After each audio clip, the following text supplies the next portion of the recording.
Dear Patriots, before the news starts, please subscribe to our patriotic channel by clicking the subscribe button. Give us a thumbs up to this video. Don't forget to leave your opinion below in the comments section. Share the news on Facebook and Twitter so you friends see it. Thank you.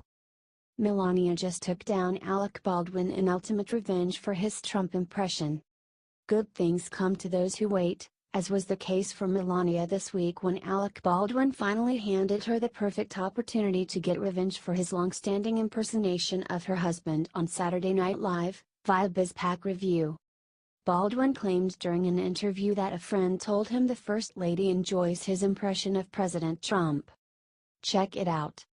Someone told me, WHO's friends with someone in the White House, or formerly in the White House, that Melania Trump loves SNL and she loves my impersonation, Baldwin said in the interview.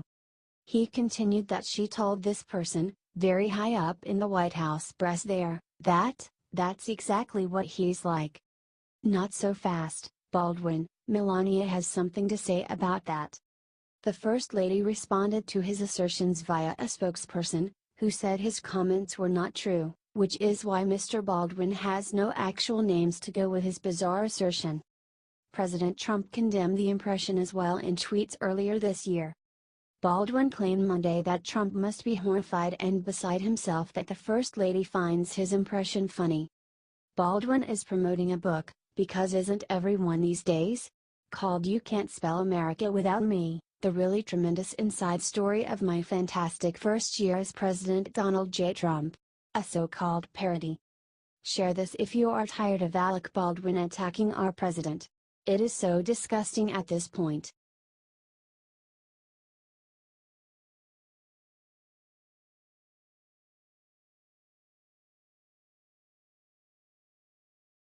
Nobody noticed the incredible thing Trump did next to Texas church that was shot up. The church shooting on Sunday left 26 people dead and 20 injured. As noticed by Nation 1 News, the flags were flown at half-mast after Trump ordered all the flags be flown at half-mast. Do you see the amazing thing in the photo below? Now check this out. Look what's in the two pics. Here's what Trump said right after the attack, as a mark of respect for the victims of this senseless act of violence perpetrated on November 5, 2017. By the authority vested in me as President of the United States by the Constitution and the laws of the United States of America, I hereby order that the flag of the United States shall be flown at half-staff at the White House and upon all public buildings and grounds, at all military posts and naval stations, and on all naval vessels of the federal government in the District of Columbia and throughout the United States and its territories and possessions until sunset, November 9, 2017. It looks like that message got to Texas that day. Here's another good picture. God bless Texas.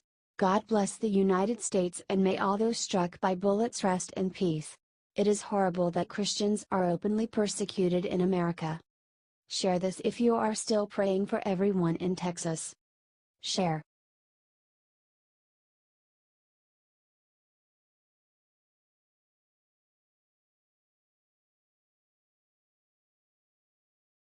NFL won't recover from what wife just admitted anti-flag players did to her patriotic star QB. All I can say is wow. If this is true, it will damage the NFL beyond measure and there is really no coming back from this. Now it must be said the Oakland Raiders are denying this story. Fair enough, but the wife of one of the players is confirming Roger Goodell's worst nightmare, and if she is correct the NFL is done. Here is the backstory. Star quarterback Derek Carr is a vocal Christian in the locker room and an even louder American patriot. He often asks his teammates to pray before games and his offensive line was not down with it. They were arguing before a game about praying when they told Carr they would all be taking a knee for the anthem. Carr was not happy and told the NFL's only all-black NFL offensive line that was unacceptable. Because the offensive line has played well and because that particular week, Week 3, Derek Carr got sacked multiple times and got injured, conspiracy theories flew around the league that they did through the game on purpose. Until today they were only conspiracy theories. According to Breitbart, Miko Grimes, wife of cornerback Brent Grimes, just confirmed Goodell's worst nightmare and said it is all true. She is claiming the offensive line threw and game and let their star, patriotic quarterback get hurt because he was against their anthem protests. This will sink the NFL, share if you agree. Share.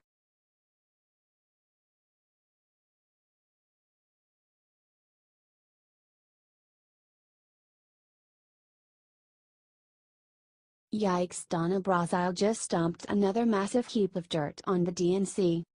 Donna Brazile's book was released on Tuesday, and it effectively dumps another massive heap of dirt on the heads of the DNC and Debbie Wasserman Schultz, via Fox News. Brazile says in the book that despite financial woes, there were a plethora of perks allotted to former chairwoman Wasserman Schultz to keep her fat and happy, such as a large SUV for travel and a body woman. Check it out. Debbie had a chief of staff and a body woman. She also had media consultants and a fundraising consultant. I was free to hire my own consultants, 2 or 3 if I liked, and bring in a new communications team. All of that would go on the DNC payroll, Brazile said. Brazile went to say that she did almost none of the above. She sold the SUV and chose not to hire a team of consultants.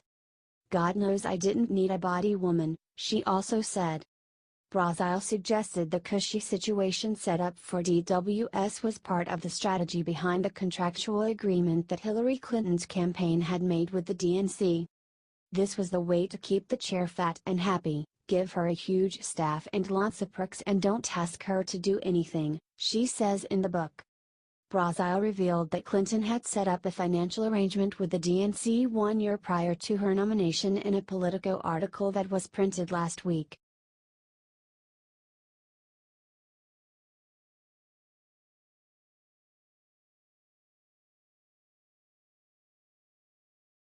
Emotional Ted Cruz breaks silence, reveals tragic thing Chuck Schumer did in Senate to help Texas shooter.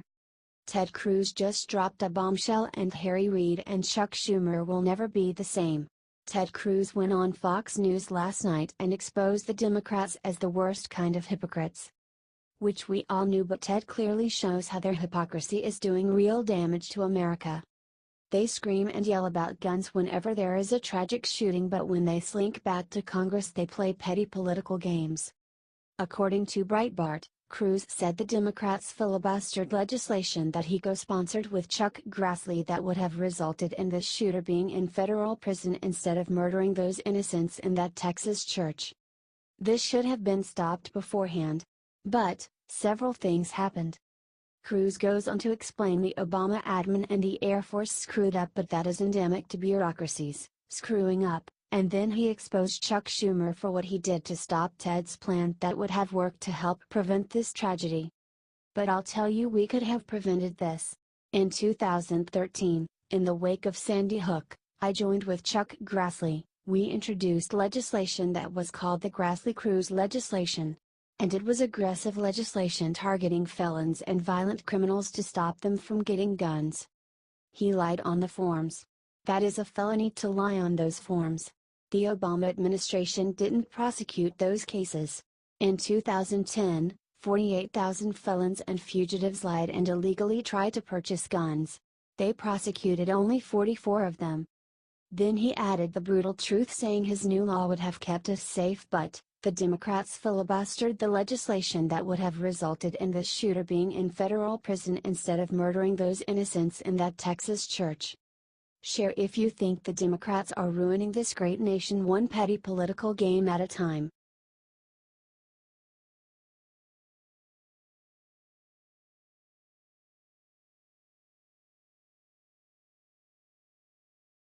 Reporter asked Trump about gun control, suddenly all hell broke loose.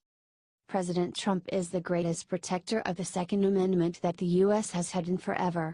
Watch this. It's so frickin' awesome. NBC reporter Ali Vitali asked President Trump about gun control after the Texas massacre, while he's in South Korea promoting a united front against North Korea. President Trump totally took her to school with this response. God bless our president. He just took down this reporter and showed that a good guy with a gun is the only thing that seems to be able to take down a bad guy with a gun. Trump then talked about Stephen Williford, the Sutherland Springs resident confronted shooter Devin Kelly. The president said the following: "You might not have had that very brave person who happened to have a gun or a rifle in his truck go out and shoot him and hit him and neutralize him. I can only say this: if he didn't have a gun, instead of having 26 dead, you would have had hundreds more dead." Trump needs our help to get his message out. The media is spinning out. Share this with 3 Trump supporters you know. Comment time with Trump. Thanks for reading.